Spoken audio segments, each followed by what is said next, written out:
Okay, picking up where I left off. Doggy alarms went bananas. Anyway, so here's another,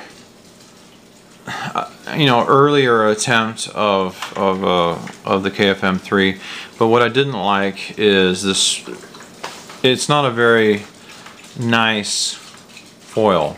Okay, it's very blunt in the front, and this is where you start achieving lift. Is on the back side of the foil, or the elliptical apex of the arch here on top.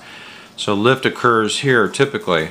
So if this is way forward, it may be kind of weird, act kind of funny. So anyway, just some ideas is that you've got a plank for a bottom, flat bottom, or you can even make it curved by scoring and breaking on the bottom, like for a semi-symmetrical or a symmetrical foil, if you wanted to make them the same on the top and the bottom.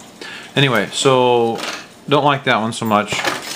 And then some guy was using the KFM, I think it's called 7, KFM 7. Now, very interesting layout. I kind of like this one actually. It uses a KFM 3 top side, 50%, 75%, but then it has the bottom plank stops at the 75%, which makes it, in theory, makes it more elliptical in shape. But the front, of course, and the bottom is not. What effect positive does this have? I don't know. More complicated? Not necessarily. Is it beneficial? I don't know. I don't think so.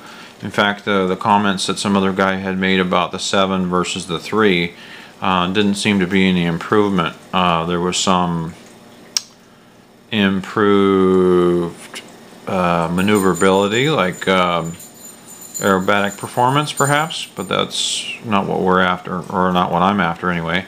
I'm looking for efficiency in flight and stability, high lift, moderate to high lift. So pretty interesting stuff right there. I like that. And then a variant of a KFM 3.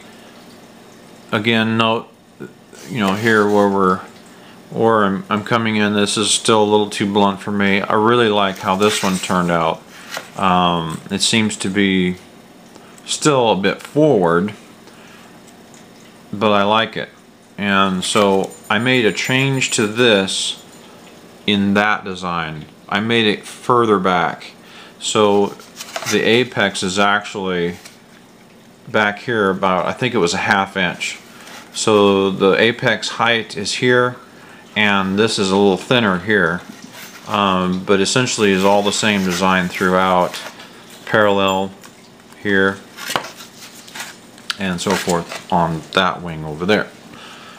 So this one would probably be kind of cool to try too, is that this is parallel to this. Who knows if that makes any difference? I don't know, but this is too forward right here.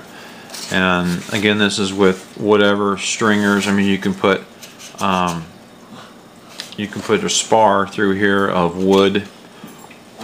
I've used some spar blocking, if you will, of the foam board, and of course the pink stuff right here. All of them I've scored. You can smear glue, which I did over here, and this one is I smeared glue into it with as in with a scraper across those cuts, like here, and so that reinforces those to not compress where they're not supported, because there is some area in there that's not supported. And then of course the box tape across the top of it has really solidified the surface. But super duper rigid stuff. I mean, it's cheap, it's really super light.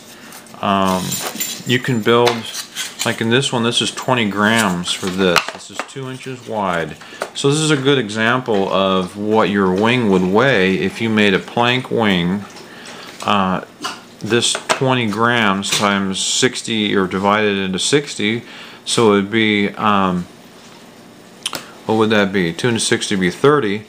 So it would cost you, or actually 20, so 30 inches, 20 times 30 would be, okay, 60 grams.